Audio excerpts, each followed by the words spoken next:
നമസ്കാരം. എന്താ അല്ല, ഈ ഭരണഭാഷ മലയാളമായതുകൊണ്ട് അപേക്ഷ പൂർണ്ണമായും മലയാളത്തിൽ സമർപ്പിക്കണമെന്ന് പറഞ്ഞുകൊണ്ട് ഒരു അപേക്ഷ കൊണ്ടുവന്നതാ. അയ്യോ, അപേക്ഷ പൂർണ്ണമായിട്ടും മലയാളത്തിൽ തന്നെ വേണം. ബഹുമാനപ്പെട്ട മേലധികാരിക്ക് കരുനാഗപ്പള്ളി നിയമപാലക കാര്യാലയത്തിന്റെ വാമഭാഗത്ത് സ്ഥിതി ചെയ്യുന്ന മന്മഥാലയത്തിന്റെ ചത്തുരത്തിൽ ഉണ്ടല്ലേ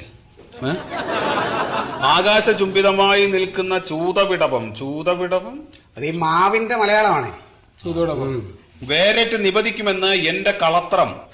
ഇതെവിടെ ഈ കളത്രം എന്ന് പറഞ്ഞ സ്ഥലം? കളത്രം ഇപ്പൊ എന്റെ വീട്ടിലാ സാറേ. കളത്രം എന്ന് പറഞ്ഞ ഭാര്യ. എന്റെ ഭാര്യയുടെ കാര്യം പറഞ്ഞു. ഈ കാര്യാലയത്തിൽ രേഖാമൂലം പരാതി തന്നത് അരുണ നിറ തൂലികയാൽ ഖണ്ഡിച്ചു കളഞ്ഞു.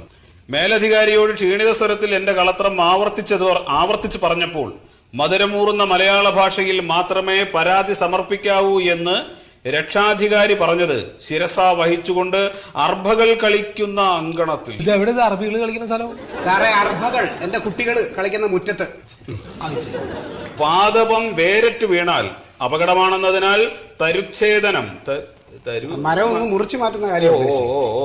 2 നാഴിക നേരത്തേക്ക് സ്വയം ഉരുകി വൈദ്യുതി വിരാമ സൂത്രം ഉരുകി തൂരി തരണം. സാറേ, ഇത് എന്ത് മലയാളമാണ് സാറേ ഇത്? സാറേ, അവസാനം എഴുതിയ ശ്ലോകം എന്തിനെ കുറിച്ചാണ്?